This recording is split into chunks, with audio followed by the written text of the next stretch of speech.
بسم الله الرحمن الرحيم. الحمد لله وحده، والصلاة والسلام على من لا نبي بعده. أما بعد، فقد قال الله تبارك وتعالى في كتابه العزيز بعد أعوذ بالله من الشيطان الرجيم. بسم الله الرحمن الرحيم. وأقيموا الصلاة وآتوا الزكاة وما تقدموا لأنفسكم من خير تجدوه عند الله هو إن الله بما تعملون بصير. صدق الله مولانا العظيم. தொழுகையை நிலைநாட்டுங்கள், இன்னும் ஜக்காத்தை கொடுத்து வாருங்கள். உங்களுக்காக வேண்டி நீங்கள் எந்த ஒரு நலவை முற்படுத்துகிறீர்களோ நிச்சயமாக அதை அல்லாஹ்விடத்திலே மிகச் சிறந்ததாக பெற்றுக்கொள்வீர்கள். நிச்சயமாக அல்லாஹு தாலா நீங்கள் செய்யக்கூடிய அமல்களை நன்கு உற்று நோக்கி கவனிக்கக்கூடியவனாக இருக்கிறான். சதகல்லாஹு மௌலானல் அலீம். சங்கைக்குரிய அல்லாஹுவின் நல்லடியார்களே, அன்பும் பாசமும் நிறைந்த மாணவ சகோதர சகோதரிகளே, அல்லாஹுடைய பெரும் அருளினால் கிருபையினால் அவனுக்கே கோடான கோடி ஷுக்குர் நன்றி உரித்தாகட்டுமாக. புகழ் அனைத்தும் அவனுக்கே சொந்தமாகட்டுமாக. வணக்கங்கள் அனைத்தும் அவனுக்கு முன்னே செய்யப்படட்டுமாக. அவனுக்காகவே செய்யப்பட வேண்டியதாக இருக்கிறது. அந்த ரப்புல் இஸ்ஸத் நமக்கு இந்த தஃப்சீரை படிக்கக்கூடிய ஒரு பாக்கியத்தை கொடுத்தான். சஃபத்து தஃபாசீர் என்ற கிதாபின் மூலமாக சூரத்துல் பக்ராவுடைய விளக்க உரைகளை அல்ஹம்துலில்லாஹ் நாம் தெளிவாக பார்த்து வருகிறோம். அந்த அடிப்படையிலே இப்பொழுது நாம் وَأَقِيمُوا الصَّلَاةَ وَآتُوا الزَّكَاةَ وَمَا تُقَدِّمُوا لِأَنفُسِكُمْ مِنْ خَيْرٍ تَجِدُوهُ عِنْدَ اللَّهِ إِنَّ اللَّهَ بِمَا تَعْمَلُونَ بَصِيرٌ என்ற 110வது ஆயத்தை, சூரத்துல் பக்ராவிலே 110வது ஆயத்தை அடைந்திருக்கிறோம். பாடம் 138, அதாவது சஃபத்து தஃபாசீர் பாடம் 138. இந்த பாடத்திற்கு நாம் வழங்கி இருக்கக்கூடிய தலைப்பு, இந்த பாடத்திற்கு நாம் கொடுத்திருக்கக்கூடிய தலைப்பு என்ன என்று பார்ப்போமே. பாடத்திற்குரிய தலைப்பு என்று எடுத்துக்கொண்டால், நலவுகளுக்கு சிறந்த சன்மானம் வழங்கப்படும். நாம் செய்யக்கூடிய ஒவ்வொரு நன்மைக்கும் சன்மானம், அதற்குரிய பகரத்தை வழங்கக்கூடிய நாள், பகரம் என்பது அல்லாஹ்விடத்திலே மிகச் சிறந்ததாக இருக்கிறது.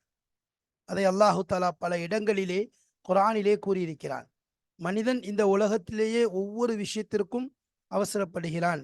நன்மையாக இருக்கட்டும், துஆவாக இருக்கட்டும், எந்த விஷயமாக இருக்கட்டும், அவசரத்திலும் பதட்டத்திலும் மனிதன் முந்திக் கொள்கிறான். அதனால் அவன் பெரிய நஷ்டத்தை அடைகிறான். ஆனால் உண்மையிலேயே நாம் செய்யக்கூடிய ஒவ்வொரு நலவிற்கும் அல்லாஹ்விடத்திலே சிறந்த கூலி இருக்கிறது. இந்த உலகத்தில் இருக்கக்கூடிய, இந்த உலகத்தில் கிடைக்கக்கூடிய, இந்த உலகத்தில் கிடைக்கும் என்று நாம் நினைக்கின்றோமே, அதையெல்லாம் விட சிறந்த உயர்ந்த கூலியை அல்லாஹு தஆலா வைக்கிறான். ஆயத்தில் அல்லாஹு தஆலா இந்த உலகத்துடைய அத்தனை விஷயங்களையும் சொல்லிவிட்டு, மனிதன் எதையெல்லாம் இந்த உலகத்தில் பெரிதாக நினைக்கின்றானோ, எதையெல்லாம் அவன் தனக்கு பெரிய ஒரு விஷயம் இந்த உலகத்தில் கிடைத்தால் நான் வெற்றி பெற்று விடுவேன், நான் சிறப்பாக இருந்து விடுவேன், நான் வாழ்க்கையில் வெற்றியடைந்து விடுவேன் என்று எதையெல்லாம் எண்ணிக்கொள்கிறானோ அதையெல்லாம் அல்லாஹு தஆலா கூறிவிட்டு அதற்கு பின்பு கூறுகிறான், இவைகளை எல்லாம் விட சிறந்த விஷயம் அல்லாஹ்விடத்தில் இருக்கிறது. எனவே சன்மானத்திற்குரிய பகரத்தை அல்லாஹ்விடத்தில் தேடுவதுதான் சிறந்ததாக இருக்கிறது. அல்லாஹ் குர்ஆன்ல சொல்றான், زُيِّنَ لِلنَّاسِ حُبُّ الشَّهَوَاتِ مِنَ النِّسَاءِ وَالْبَنِينَ وَالْقَنَاطِيرِ الْمُقَنطَرَةِ مِنَ الذَّهَبِ وَالْفِضَّةِ وَالْخَيْلِ الْمُسَوَّمَةِ وَالْأَنْعَامِ وَالْحَرْثِ ذَلِكَ مَتَاعُ الْحَيَاةِ الدُّنْيَا وَاللَّهُ عِنْدَهُ حُسْنُ الْمَآبِ என்பதாக அல்லாஹ் குர்ஆனிலே கூறுகிறான். அதாவது மக்களுக்கு எதெல்லாம் இந்த உலகத்தில் அலங்கரித்து காட்டப்பட்டிருக்கிறது என்பதை சொல்லும் பொழுது, மினன் நிசா பெண்களாக இருக்கட்டும், ஸுய்யின லின்னாஸி ஹுப்பு ஷஹவாத் இச்சை, மன இச்சைகள், ஹுப்பு ஷஹவாத் மினன் நிசாயி வல் பனீன் குழந்தைகள், வல் கனாத்தீர் முகந்தரத்தி மின தஹபி வல் ஃபில்லத்தி தங்கம் வெள்ளியினுடைய பொற்குவியல்கள், குவியல்கள் அதிகமாக இருப்பது, உயர்ந்த ரகமான குதிரைகள், வல் ஹைரில் முசவ்வமா வல் அன்ஆம் இன்னும் கால்நடைகள், வல் ஹர்ஸ் விளைநிலங்கள், தாலிக்க மதாஉல் ஹயாத்தி துன்யா இவைகளெல்லாம் இந்த உலகத்தினுடைய அற்ப பொருட்கள் தான் என்பதாக கூறிவிட்டு அல்லாஹ் சொல்றான், வல்லாஹு இன்தஹு ஹுஸ்னுல் மஆப், அல்லாஹ்விடத்திலே மிகச்சிறந்த ஒதுங்குமிடம் என்பது இருக்கிறது. அப்போ ஒதுங்குமிடம் கிடைச்சிட்டா எல்லாமே கிடைச்சிருச்சு. அப்ப அல்லாஹ்விடத்துல தான் உயர்ந்த சன்மானம், மிக உயர்ந்த சன்மானம் அல்லாஹ்விடத்திலே இருக்கின்றது என்பதை அல்லாஹ் சொல்லி காண்பிக்கின்றான்.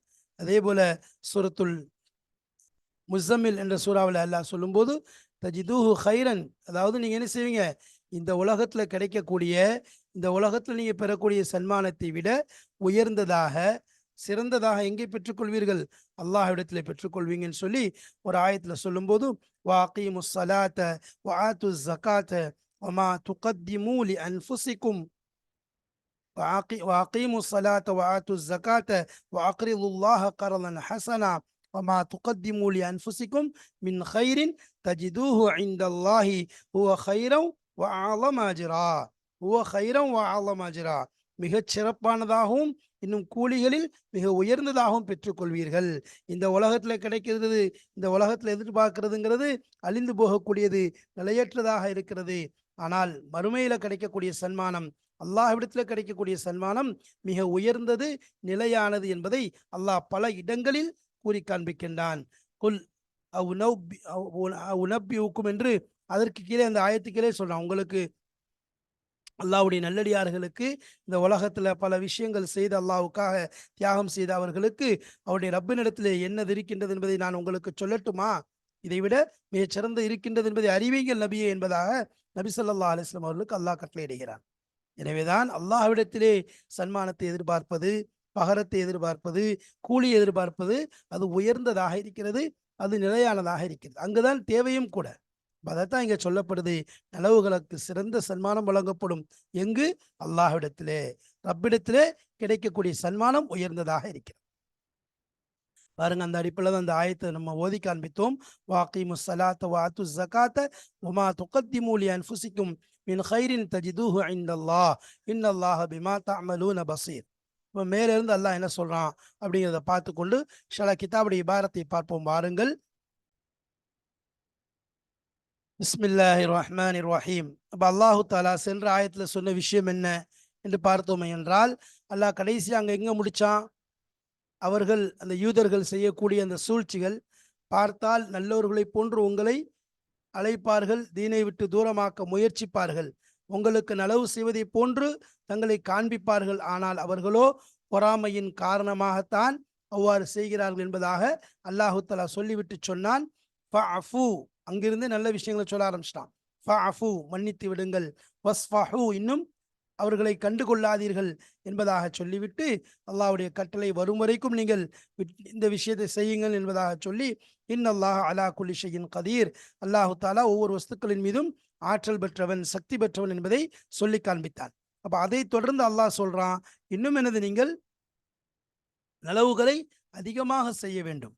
அது அந்த கட்டளைகள் ஆரம்பத்தில் வந்தது, அதற்கு பிறகு மாற்றப்பட்டு விட்டது. நீங்கள் இனிமேல் உங்களுடைய அல்லாஹ்வுடைய கட்டளை வந்து விட்டது, சண்டை செய்யுங்கள், அவர்களை அடியுங்கள் என்பதெல்லாம் வந்தது.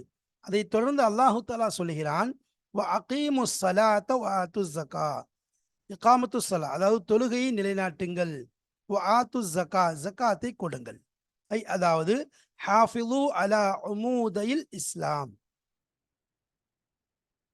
அதாவது உமூதைல் இஸ்லாம், உமூதைனி, அதாவது இரண்டு தூண்கள். இந்த நூன் வந்து போக்கப்பட்டிருக்கு, அல் இஸ்லாம் இந்த முலாஃப் இலையின் காரணமாக இந்த நூன் போக்க, உமூதைன், உமூதுன் என்றால் அதாவது தூண், அசல் தூண். அபு உமூதுன் உமூதைனி, இரண்டு தூண்கள், அதில் நூன் போக்கப்பட்டு உமூதைல் இஸ்லாம்.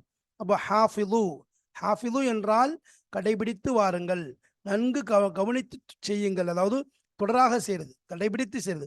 ஹாஃபிது அல ஸலவாத், தொழுகையின் மீது என்ன செய்யுங்க, ரொம்ப கவனமாக கண்ணும் கருத்துமாக இருந்து கொள்ளுங்கள் என்பதா அல்லாஹ் சொல். ஹாஃபிது அலா உமூதைல் இஸ்லாம், ஹாஃபிது அல ஸலவாத், அதாவது நீங்க தொழுகையை கடைபிடித்து வாருங்கள், தொடராக செய்யுங்கள், அதாவது ரொம்ப கவனிப்போட செய்வதற்கு தான் ஹாஃபல். ஒரு விஷயத்துல செய்யறதுக்கு ரொம்ப கவனமா இருக்கணும். அப்ப இஸ்லாத்துடைய இரண்டு தூண்களை நீங்கள் சரியாக கடைபிடித்து வாருங்கள். ஒஹுமா, அந்த இரண்டும் என்ன, அஸ்ஸலாத்து ஜக்காத்து, ஜக்காத்தும் சலாத்தும் ஜக்காத்தும் இந்த இரண்டும் மிக முக்கியமான அம்சமாக இருக்கிறது. தகர்ரபு இலைஹி பில் இபாதத்தில் பதனியத்தி வல் மாலியா. இங்கு 2 வகையான வணக்கங்களை அல்லாஹு தஆலா குறிப்பிட்டிருக்கிறார். முதலாவது வகை உடல் ரீதியான வணக்கம், இரண்டாவது பொருள் ரீதியான வணக்கம். குரானில் பல இடங்கள்ல ஜக்காத்தை சொல்ற இடத்துல, தொழுகையை சொல்ற இடத்துல ஜக்காத்தையும் சொல்றது வழக்கம். அதாவது இந்த இடத்துல வந்து நம்ம ஜக்காத்து தொழுகையும் ஜக்காத்தும் எவ்வளவு முக்கியமான உமுதையில் இஸ்லாம் என்று சொல்லப்படுதுன்னா, அதுகள் இல்லாமல் என்ன செய்யாது, கட்டடம் நிற்காது. அப்ப அந்த ரெண்டும் என்னது, மிக முக்கியமான விஷயங்களாக இருக்கு, மிக முக்கியமான விஷயங்களாக இருக்குது. எந்த அளவுக்குன்னு சொன்னா, அதாவது இந்த ரெண்டும் கொடுக்கப்படலை, இந்த ரெண்டுலையும் யாரும் குறை வைக்க முடியாது, ரெண்டும் யாரும் மறுக்க முடியாது. இந்த ரெண்டுடைய நிலையும் எப்படின்னு சொன்னா, எந்த நிலையிலும் என்ன செய்ய முடியாது, விட முடியாது. ஏன்னு சொன்னா, இந்த ரெண்டையும் விட்டார் ரசூலுல்லாஹி ஸல்லல்லாஹு அலைஹி வஸல்லம். இந்த ரெண்டையும் விடுறதுக்கு அனுமதி கொடுத்ததும் கிடையாது. அதே மாதிரி இந்த ரெண்டு விஷயத்தையும் என்ன செஞ்சிருக்காங்க, ஹஜ்ரத் ரசூலுல்லாஹி ஸல்லல்லாஹு அலைஹி வஸல்லம் அவர்களுக்கு பிறகும் ஹஜ்ரத் அபூபக்கர் ரலியல்லாஹு அன்ஹு காலத்திலையும் பார்க்கிறோம். தொழுகையை தொழமாட்டேன் என்பதாக சொன்னவர்கள், ஜக்காத்தை கொடுக்க மாட்டேன் என்பதாக சொன்னவர்கள், அதுதான் அதிகமாக பார்த்தோம். அப்போ இந்த ரெண்டும் வந்து மிக முக்கியமான அமல்களாக இருக்கு. இந்த இரண்டு அம்சமும் குரான்ல பல இடங்கள்ல அல்லாஹு தாலா ஒரே போல சொல்றது நம்ம பார்க்கிறோம். இப்போ தொழுகையும் ஜக்காத்தையும் அல்லாஹு தாலா பல இடங்கள்ல அடுத்தடுத்து பல ஆயத்துக்களை சொல்லியிருக்கிறத நம்ம பார்க்கிறோம். அப்ப இந்த ஜக்காத் தொழுகை இந்த ரெண்டுடைய விஷயமும் ரொம்ப மிக முக்கியம். இதை விடுவதற்கு, அதாவது இதை எந்த நிலையிலும் விடுறதுக்கு அனுமதி கிடையாது. தொழுகையுடைய விஷயமா இருக்கட்டும், ஜக்காத்துடைய விஷயமாக இருக்கட்டும், தொழுகை எப்பொழுது ஒரு மனிதருக்கு கடமையாகிவிடுமோ அதற்கு பிறகு அவருக்கு விடுவதற்கு அனுமதி கிடையாது. எந்த அளவிற்கு சொன்னா, தொழுகையுடைய விஷயத்துல சொல்லும்போது, ஒரு மனிதர் நோயாளியாக இருந்தால் அவருக்கென்று ஒரு தொழுகை முறை இருக்கிறது. ஒரு மனிதருக்கு நின்று தொழ முடியவில்லை, அதற்கென்று ஒரு முறை இருக்கிறது. உட்கார்ந்து அமர்ந்து தொழ முடியவில்லை, அதற்கென்று ஒரு முறையும் இருக்கிறது. இவ்வாறு போர்க்காலத்திலே இருக்கிறார், அவருக்கு ஒரு தொழுகை முறை இருக்கிறது. இவ்வாறு பல விஷயங்கள், எந்த நிலை எடுத்தாலும் சரி தொழுகை விடுவதற்கு அனுமதி கிடையாது. கடைசியில் ஒருவர் முடியாமல் தொழுகையை விட்டுட்டே மூத்தாயிட்டாலும் அதற்குரிய ஒரு ஃபிதியா, அதற்குரிய பகரம் பிணை என்பதும் கொடுக்க வேண்டியது இருக்குது. அப்போ அந்த அளவுக்கு தொழுகை. அதனால தான் ஹஜ்ரத் அபூபக்கர் சித்திக் ரலியல்லாஹு அன்ஹு அவங்க காலத்தில் சொன்னாங்க, தீனுடைய அசல் அம்சம் அயன்குசுத்தீன் வான ஹய்யுன் என்பதாக சொன்னாங்க. நான் உயிருடன் இருக்கும் பொழுது தீனில் குறைவர நான் சம்மதிப்பேனான்னு கேட்டாங்க. ஏன்? அப்போ அந்த இடத்துல அவங்க முர்த்தத்தானவங்க ஆகிக்கொண்டிருந்தாங்க. அதில் பல பேருடைய முர்த்தத் எப்படின்னு சொன்னால், நாங்கள் தொழுக மாட்டோம், பல பேர் நாங்கள் தொழுக மாட்டோம், அதே போல் நாங்கள் ஜக்காத் கொடுக்க மாட்டோம் என்பதாகத்தான் முக்கியமான வாதமாக இருந்துச்சு. தொழுக மாட்டேன்னு சொன்னவங்களையும் என்ன செஞ்சாங்க, கண்டிச்சாங்க, அதையும் சரி செஞ்சாங்க. ஜக்காத்துல ஒரு நபி ஸல்லல்லாஹு அலைஹி வஸல்லம் காலத்துல கொடுத்த அந்த கயிறை கூட கொடுக்காட்டாலும் அவருடன் நான் போரிடுவேன் என்பதாக சொன்னாங்கன்னு சொன்னா, இந்த ரெண்டுடைய முக்கியத்துவம் என்னங்கிறதை தெரிஞ்சுக்கணும். ஏன்னா இதை கொண்டு அல்லாவை நெருங்குவதற்குரிய வழியாக இருக்கிறது. ஒரு மனிதன் தன் அடியானை, தன்னுடைய அல்லாவை, தன்னுடைய ரப்பை சஜிதாவிலே நெருங்குகிறான், சஜிதாவின் மூலம் நெருங்குகிறான். ஜக்காத்தை பொறுத்த வரைக்கும் துத்ஃபிஉ கலபர் ரப்பி, ரப்புடைய கோபத்தை அணைத்து விடுகிறது, ரப்புடைய பொருத்தத்தை தருகிறது. அல்லாஹ் என்ன செய்ய, ஜக்காத்தை எப்படி வளர்க்குறான், எவ்வாறு ஒரு ஆட்டுக்குட்டியை வளர்க்கிறோமோ அதே போன்று வளர்க்கின்றான் என்பதெல்லாம் வந்திருக்கிறத நம்ம பார்க்குறோம். அப்போ தகர்ரபு இலைஹி, அவன் பக்கம் நெருங்குங்கள், இதன் பக்கம் அல்லாஹ்வின் பக்கம் நெருங்குங்கள், பில் இபாதத்தி, அதாவது வணக்கத்தை கொண்டு. எப்படிப்பட்ட வணக்கம்? பில் இபாதத்தில் பதனியத்தி, உடல் ரீதியான வணக்கத்தையும், வல் மாலியத்தி, பொருள் ரீதியான வணக்கத்தின் மூலமும் அல்லாஹுவை நெருங்குங்கள் என்பதாக அல்லாஹு தஆலா சொல்றான். அப்போ இந்த இடத்துல அவங்களுக்கு எது ரொம்ப பிரயோஜனம் அளிக்கும், இந்த உலகத்திலையும் சரி, எது அவங்களுக்கு பிரயோஜனம் அளிக்கும் என்பதை அல்லாஹு தஆலா சொல்றான். அதே மாதிரி அதன் பக்கம் என்னது, அவங்களுடைய வேதனை விட்டு, ஆபத்தை விட்டும் எதை பாதுகாக்கும், நாளை மறுமையில வேதனையிலிருந்து தப்பிப்பதற்குரிய வழி என்ன என்பதையும் சொல்லிட்டு அதற்குரிய வழிகளை காமிக்கும் போது முதலாவது என்ன செய்யுங்க, தொழுகை நிலைநாட்டுங்கள், ஜக்காத்தை கொடுங்கள் என்பதாக சொல்றோம். இப்போ இதை கொண்டு என்ன ஆகும், அல்லாஹ்வுடைய உதவி இந்த உலகத்திலையும் கிடைக்கும், இன்னும் மறுமை நாளிலும் கிடைக்கும். யௌமலா யன்ஃபஉல் ஸாலிமீன மஅதிரத்துஹும் வலஹுமுல் லஅனத்து வலஹும் சூஉத்தார். இப்போ நாளைக்கு மறுமை நாளில் அநியாயக்காரர்களுக்கு எந்தவித சாக்கு போக்கும் சொல்ல முடியாது. ஆக்கில சொல்லுவான், காஃபிர்ல சொல்லும்போது சொல்றான், எந்த விதமான சாக்கு போக்கும் சொல்ல முடியாது. அவர்களுக்கு அங்க சாபமும் கெட்ட ஒதுங்குமிடமும் தான் இருக்குது. இன்னல்லாஹு பிமா தஅமலூன பஸீர். அப்ப அல்லாஹ் தஆலா அங்க மேல சொல்லி காமிக்கிறான். அப்ப எந்தவித தப்பிக்கவும் முடியாது. எங்க தப்பிக்கவே முடியாது. அதனால என்னது, இந்த அமல்களின் மூலம் தன்னை என்ன செஞ்சு கொள்ளலாம், அல்லாஹ்வின் பக்கம் நெருக்கிக் கொள்ளலாம், வெற்றியை தேடிக் கொள்ளலாம். அடுத்து அது தொடர்ந்து தான் இன்னல்லாஹ பிமா தஅமலூன பஸீர் அந்த ஆயத்துல சொல்லும்போது, அல்லாஹ் தஆலா வந்து அமல் செய்யக்கூடியவங்களுடைய எந்த அமலை விட்டும் பாராமுகமாக இருக்க மாட்டான். எல்லாரையும் எல்லா விஷயங்களையும் கவனிக்கிறான். யாருடைய விஷயத்தையும் வீணாக்க மாட்டான். இன்னல்லாஹ லா யுதீஉ ஈமானக்கும் வர மாதிரி, இன்னல்லாஹ் வமா கான அல்லாஹு லியுதீஅ ஈமானக்கும். அல்லாஹ் அவருடைய ஈமானை ஒருபோதும் வீணாக்க மாட்டான். அது மாதிரி அல்லாஹ் என்ன செய்ய மாட்டான், லா யுதீஉ அஜ்ரல், அதாவது நல்லவர்களுடைய கூலி, ஆமீன்களுடைய கூலி அல்லாஹ் ஒருபோதும் வீணாக்கி விட மாட்டான். கொஞ்சமாக இருந்தாலும் சரி அத்தைனா பிஹா, அதையும் என்ன செய்வான், கொண்டு வருவான் எல்லா விஷயங்களையும். وَمَن يَعْمَلْ மிஸ்கால தர்ரத்தின் خَيْرًا يَرَهُ, ஒரு சிறிய நலவுகள் செஞ்சாலும் அதுவும் கொண்டு வரப்படும். وَمَن يَعْمَلْ மிஸ்கால தர்ரத்தின் ஷர்ரًا يَرَهُ, கெடுதி செஞ்சாலும் அதுவும் கொண்டு வரப்படும். நலவுகளும் கொண்டு வரப்படும், கெடுதிகளும் நாளை கொண்டு வரப்படும். அப்போ எல்லாத்துக்கும் என்ன செய்யப்படும், அவங்களுடைய அமலுக்கு ஏற்ப அதற்குரிய கூலி அங்கு மறுமையில் அவர்களுக்கு வழங்கப்படும். அதைத்தான் அல்லாஹ் தஆலா சொல்லி காண்பிக்கிறான். அதற்குரிய கூலி அங்கு வழங்கப்படும். எதை மா துகத்திமு லி அன்ஃபுசிக்கும், எது ஒன்றை நீங்கள் உங்களுக்காக முற்படுத்தினீர்களோ, மின் ஹைரின் அளவிலிருந்து தஜிதுஹு இந்தல்லாஹ், அதை நீங்கள் பெறுவீர்கள். இந்தல்லாஹ், அல்லாஹ்விடத்தில் நீங்கள் பெற்றுக்கொள்வீர்கள். ஐ மா தத்தகர்ரபு இலல்லாஹி, அல்லாஹ்வின் பக்கம் எந்த ஒன்றை கொண்டு நீங்கள் நெருங்குகிறீர்களோ, மின் சலாத்தின் தொழுகையின் மூலம், அவ் சதக்கத்தின் அல்லது தர்மத்தின் மூலம், அவ் அமலின் சாலிஹின் அல்லது நல்ல அமல்களின் மூலம், ஃபரலன் கான, அது ஃபரலாக இருந்தாலும் சரி, அவ் தத்தவுஅன் அல்லது நஃபில்கள் இது போன்ற அமல்களாக இருந்தாலும் சரி, தஜிது சவாபஹு, அதனுடைய கூலியை நீங்கள் பெறுவீர்கள். இந்தல்லாஹ், அல்லாஹ்விடத்தில் திட்டமாக பெற்றுக்கொள்வீர்கள். அப்போ நலவாக இருந்தாலும் அதையும் பெற்றுக்கொள்வீர்கள், எல்லா விஷயத்தையும். அதனாலதான் அடியான் ரப்பிடம் நெருங்குவது தன்னுடைய ஃபரலான அமல்களின் மூலம் நெருங்குகிறான். அதற்கு பிறகு அந்த சுன்னத்துகளின் மூலம் அல்லாஹ் நெருங்குகிறான். ஃபரதிலே குறை ஏற்பட்டுச்சுன்னு சொன்னா அதை பூர்த்தி செய்வதற்கு சுன்னத்துகளை பயன்படுத்துவான். சுன்னத்தை கொண்டு அது நிரப்பப்படும், அந்த அமல்கள் நிரப்பப்படும். அதனால என்ன சொல்லப்படுது, அப்போ நீங்க என்ன செய்யறது, ஃபரலான அமலுக்கு பிறகு சுன்னத்தான அமல்களை செய்வது, அதுவும் நம்முடைய ஃபரல்களில் இருக்கக்கூடிய குறைகளை நிவர்த்தி செய்யக்கூடியதாக இருக்கிறது. அப்போ இந்த விஷயம் இருக்குது, அல்லாஹ்ட்ட இருந்து மூமின்களுக்கு செய்யக்கூடிய ஹிதாபாக இருக்கு. மூமின்களுக்கு அல்லாஹ் தஆலா சொல்லக்கூடிய விஷயமா இருக்கு. இப்போ நலவு தீமை அது ரகசியமா செஞ்சாலும் பரகசியமா செய்தாலும் எல்லா விஷயமும் அல்லாஹ் தஆலா பார்த்து கொண்டிருக்கின்றான். எதுவும் அவனுடைய கண்களை விட்டு மறையக்கூடியதாக இல்லை. அப்போ உபகாரத்திற்கு நலவான கூலி அல்லாஹ் கொடுப்பான், கெடுதிகளுக்கு அதே போன்று அதற்குரிய பகரத்தையும் அல்லாஹ் கொடுத்து. அப்ப இந்த ஆயத்துல ரெண்டு விஷயம் இருக்கு. என்னன்னு சொன்னா, அதாவது வாத், அதாவது ஒன்னதற்கு நலவுகளை செஞ்சா அதற்குரிய கூலி இருக்குதுங்கிற ஆர்வமூட்டலும் இருக்குது, தீயதை செஞ்சா அதற்குரிய தண்டனைகள் இருக்குங்கிற எச்சரிக்கையும் இருக்குது. கட்டளையும் இருக்குது, கண்டிப்பு. இந்த இடத்துல அல்லாஹ் எச்சரிக்கையும் செய்கிறான், எச்சரிக்கையும் செய்கிறான். எல்லா அமலையும் அல்லாஹ் பார்த்து கொண்டிருக்கான்.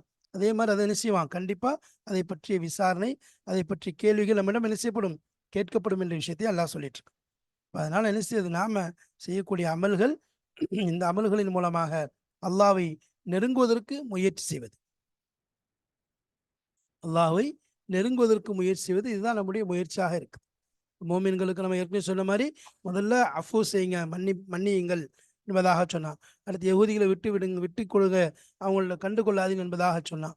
அதுக்கு பிறகு வந்து அது வந்து பொதுவா மக்கள்கிட்ட, அதாவது எல்லாரோடும் பழகக்கூடிய அந்த இபாதத்துகள், இது வந்து அதாவது மற்றவர்களோடு பழகக்கூடிய இபாதத், அதாவது சொல்லல சோற்றினுடைய வெளி சுவர்கள், இது மற்றவர்களுக்கும் தெரியும். அடுத்து தன்னுடைய நஃப்ஸை சரி செய்யறதுக்காக வேண்டி உள் அமல்களை சொல்றான். அதுதான் இகாமத்தி ஸலா, தொழுகை நிலைநாட்டுங்கள், ஜகாத்தை கொடுங்கள், இந்த ரெண்டும் கடமையான அமல்களை சொல்றான். அப்ப எல்லா வாஜிபாத்துகளை விட மிக முக்கியமான வாஜிபாத்துகளாக, கடமைகளாக இந்த ரெண்டு அமல்களும் இருக்கு. இரண்டு அமல்களும் மிக முக்கியமான அமல்களாக இருக்குது. அப்போ அதைத்தான் சொல்றான். அப்போ அல்லாஹ் தஆலா அந்த விஷயத்தை தான் என்ன செய்யறான், நமக்கு எச்சரித்து சொல்கிறான். அதை என்ன செய்யுங்க, எந்த நிலையிலையும் நீங்கள் விட்டு விடாதீர்கள் என்பதாக சொல்கின்றான். அப்போ மா தத்தகர்ரபு இலல்லாஹி மின் ஸலாத்தின் அவ் ஸதக்கத்தின் அவ் அமலின் சாலிஹின் ஃபர்லன் கான அவ் தத்தவுஅன் தஜிது ஸவாபஹு இன்தல்லாஹ், அந்த கூலியை நீங்கள் அல்லாஹ்விடத்திலே பெற்றுக்கொள்வீர்கள். எந்த கூலியும் என்ன செய்யாது, நம்மை விட்டு தவித்து விடாது. அப்போ யாருக்கு ஜக்காத் கடமை இல்லையோ அவர்களுக்கு தொழுகை, அவருடைய தொழுகையுடைய விஷயங்கள், அது 5 நேர தொழுகையா இருக்கட்டும், அதே மாதிரி என்னது, அதனுடைய மற்ற சுன்னத்தான நஃபில்களான தொழுகையா இருக்கட்டும், நம்ம சொல்ற மாதிரி 5 நேர தொழுகைகள் இருக்குது. அதனுடைய அவருடைய அந்த குற்ற பரிகாரத்திற்கு சென்ற பாடத்திலே சொல்லப்பட்டது. அதாவது ஒரு மனிதர் நபி ஸல்லல்லாஹு அலைஹி வஸல்லம் அவங்கள்ட்ட வந்து சொல்றாரு சஹாபி, "யா ரசூலல்லாஹ், அவர்களுக்கு இருக்க கஃபாரா யாருக்கு? பனு இஸ்ரவேலுக்கு கொடுத்த கஃபாராவை போன்று நமக்கு கஃபாரா இருந்தால் நல்லா இருக்குமேன்னு" சொல்லும்போது நபி ஸல்லல்லாஹு அலைஹி வஸல்லம் சொன்ன விஷயம் என்ன? அவர்களுக்கு கொடுக்கப்பட்ட கஃபாரா இருக்குது ரொம்ப கடுமையானது. மறுநாள் வீட்டில் எழுதப்பட்டுரும். அதை பார்க்கக்கூடியவன் அதை கொண்டு என்னது இவன் தப்பு செஞ்சிருக்காங்கிற கேவலம் வெளியாயிரும். அப்ப அதை நிறைவேற்றும் போது உலகத்திலையும் கேவலம். அதை நிறைவேற்றாம விட்டுட்டான் தண்டனை அப்படின்னு சொன்னா மறுமையில கேவலமாக இருக்கும். நம்மள்ட்ட என்ன செஞ்சிருக்கான்? அஸ்ஸலவாத்துல் ஹம்ஸ். அப்ப 5 நேர தொழுகைகள் இருக்குதே. ஒரு தவறு செஞ்சுட்டு என்ன செய்றாரு? சிறிய பாவங்கள் தொழுகையின் மூலம் மன்னிக்கப்படுது. அதே மாதிரி ஜும்மா டு ஜும்மா பாவங்கள் மன்னிக்கப்படுது. இதெல்லாம் தொழுகையின் மூலம் கிடைக்கக்கூடிய சன்மானம். கண்ணுக்கு தெரியாது, ஆனா கொடுக்கக்கூடியது. ஹதீஸ்ல வருதுல ஒரு ம் சஹாபி ஒரு தவறை செஞ்சுறாரு. செஞ்சுட்டு என்ன செய்றாங்க? பயப்படுறாங்க. என்ன செய்றாங்க? நபி ஸல்லல்லாஹு அலைஹி வஸல்லம் அவர்கள் முன்னாடி வரவே என்ன செய்றாரு? பயந்து போய் தனியா ஒரு இடத்துக்கு போயிடுறார். ஏன் நான் தப்பு செஞ்சுட்டேன் என்பதாக எண்ணிக்கொண்டு சிறிய பாவம். அப்போ நபி ஸல்லல்லாஹு அலைஹி வஸல்லம் கூப்பிடுறாங்க. அவர் என்ன செய்றாரு? வரேன்னு சொல்லிட்டு சொல்றாரு. நான் கரெக்டா நபி தொழுகையில் இருக்கும்போது வந்துடுறேன் என்பதாக சொல்லிக்கொண்டு நபி ஸல்லல்லாஹு அலைஹி வஸல்லம் தொழுகையில் இருக்கும்போது வந்துடுறாரு. தொழுகை முடிஞ்ச நபி பார்க்குறாங்க. பார்த்துட்டு அவங்கள பார்த்துட்டு இன்னல் ஹஸனாத்த யுத்ஹிபுன ஸய்யிஆத், செய்யக்கூடிய தீமையான காரியங்களை நல்ல காரியங்கள் என்ன செஞ்சிடும்? போக்கிவிடும். அப்ப தீமை என்ன செஞ்சிடும்? நீங்களும் நல்ல காரியங்களை கொண்டு என்ற விஷயத்த ஆயத்தை ஓதி காண்பிக்கிறாங்க. அப்ப அந்த செஞ்ச அமல்களுக்கு அவர் செஞ்ச தப்ப அவர் உணர்ந்திருக்காரு. ஏற்கனவே பயத்தில் இருக்கிறாரு. அப்ப இந்த விஷயத்தை கேட்டவன சந்தோஷத்துல என்னது? அதே இடத்துல இறந்து விடுகிறார் என்பதாக பார்த்தோம். அப்ப அந்த அளவுக்கு என்னது? இந்த சன்மானங்கள்ல இந்த உலகத்துல கிடைக்கக்கூடிய சன்மானங்களும் அல்லாஹ் தஆலா தருவான். ஆனா கண்களுக்கு நமக்கு தெரியாது. நன்மைகளாக இருக்கட்டும், நம்முடைய தீமைகளை போக்கக்கூடிய விஷயங்களாக இருக்கட்டும், அதை கொண்டு பரக்கத்துகள் ஏற்படக்கூடிய விஷயங்கள் உலகத்திலேயும் இதனால் நலவு கிடையாதா? அல்லாஹ்விடத்துல மட்டும்தான் நான் சொன்னா, உலகத்திலும் அதனுடைய நலவுகள் உண்டு. அதனுடைய பிரதிபலிப்புகள் உலகத்திலும் இருக்கும். தொழுகையின் மூலம் ஏற்படக்கூடிய முகத்தில் ஏற்படக்கூடிய ஒளி, உள்ளத்தில் ஏற்படக்கூடிய நிம்மதி, அதை கொண்டு அல்லாஹ் 5 சன்மானத்தை தரேன்னு சொல்றான். அதுல முதல் விஷயம் உலகத்துல தர்றதுதான். கபருடைய வேதனை நீக்கப்படும் என்பதும், வலது கையில் ஆமால் நாமா பட்டோலை கொடுக்கப்படும் என்பதும், சிராத்துல் முஸ்தகீம் பாலத்தை மின்னல் வேகத்தில் கடந்து விடுவார் என்பதும், கேள்வி கணக்கின்றி சொர்க்கம் நுழைந்து விடுவார். இந்த 4ம் மௌத்துக்கு பின்னாடி ஏற்படக்கூடிய விஷயம். ஆனா முதலாவது விஷயம் அல்லாஹ் சொல்லும்போது ரிஸ்க் விஸ்தீர்ணம் ஏற்படும். அவருடைய ரிஸ்க்ல பரக்கத்து ஏற்படும். எல்லா விஷயத்திலும் அவருடைய இந்த உலகத்துடைய முதல் பிரச்சனையை தீர்த்துவான் அல்லாஹ். தொழுகையின் மூலம் உலகத்துடைய பிரச்சனைகள் தீர்க்கப்படும். 2வது ஜக்காத்தை பத்தி சொல்லும்போது ஜக்காத்தின் மூலம் இந்த உலகத்துல வரக்கூடிய முசீபத்துகள், சோதனைகள், நோய்கள், பலவிதமான ஆபத்துகளை விட்டும் அவர் பாதுகாக்கப்படுகிறார். அப்ப இந்த உலகத்தில் கிடைப்பதும் கண்டிப்பாக கிடைத்தே தீரும். அது அவர்களுக்கு என்ன செய்யாது? இதன் மூலம்தான் கிடைத்தது என்பதாக தெரியாது. ஆனா கிடைச்சிக்கிட்டே தான் இருக்கும். நாம உணரணும். உணர்ந்தால்தான் நமக்கு இதன் மூலம் அல்லாஹ் என்ன செய்றான்? இவ்வளவு பெரிய விஷயங்களை தருகிறான் என்று எண்ணிக்கொண்டு அந்த அமல்கள்ல பிடிப்பாக உறுதியாக இருப்போம். அமல்கள்ல உறுதியாக அமல்கள் என்ன செய்யணுமா? ரொம்ப உறுதியாக பிடிப்பாக இருப்போம். அப்ப அந்த அடிப்படையில் என்ன செய்யறது? இந்த உலகத்துடைய பிரச்சனைகளையும் அல்லாஹ் இந்த தொழுகை சக்காத்தின் மூலம் தீர்க்கிறான். அதே போல அல்லாஹ்விடத்தில் என்னது? அதைவிட பன்மடங்கு சன்மானம், எல்லையில்லாத கூலியை நாளை மறுமையில அல்லாஹ் தரக்கூடியவனாக இருக்கிறான். எனவேதான் அல்லாஹ் அந்த இடத்துல சொல்றான், இன்னல்லாஹ பிமா தஅமலூன பஸீர், ஐ ரகீபுன் அலைக்கும். அல்லாஹ் தஆலா உங்களை கண்காணிக்கக்கூடியவனாக இருக்கிறான். அதுவும் முத்லிஉன் அலா அமாலிக்கும், உங்களுடைய அமல்களை அவன் கவனித்துக் கொண்டிருக்கிறான். அத்லா யுத்லிஉ என அல்லாஹ் என்ன செய்றான்? கவனித்துக் கொண்டிருக்கிறான். இந்த இடத்துல ரகீபுன் அலைக்கும் முத்லிஉன் அலா அமாலிக்கும், உங்கள் அமல்களை கவனிக்கக்கூடியவனாக இருக்கிறான். அதை உற்று நோக்கக்கூடியவனாக இருக்கிறான். இஜாசிக்கும் அலைஹா, அதன் மீது உங்களுக்கு கூலி தரக்கூடியவனாக இருக்கிறான். யௌமத்தீன், மறுமை நாளிலே அதற்குரிய கூலியை உங்களுக்கு தரக்கூடியவனாக இருக்கிறான். அதற்குரிய கூலியை அல்லாஹ் என்ன செய்யலாம்? மறுமை நாள தரக்கூடியவனாக இருக்கிறான். அப்ப இந்த இடத்துல என்னது? அல்லாஹு தாலா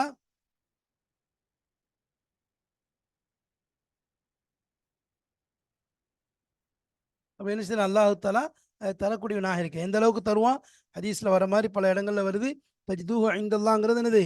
இந்த இடத்துல நலவை கொண்டு நோட்டம் என்னது? இந்த உலகத்துல பால தருவீன்னு ஒரு சிலர் சொல்றாங்க. நம்ம ஏற்கனவே சொன்ன மாதிரி தஜிதூஹு, அதாவது மின் ஹைரின் தஜிதூஹுனா என்னது? செல்வங்களை உங்களுக்கு அல்லாஹ் அள்ளி தருவா என்பதாக. அப்ப இன் தரக்க ஹைரன் என்பதாக வருது அல்லவா?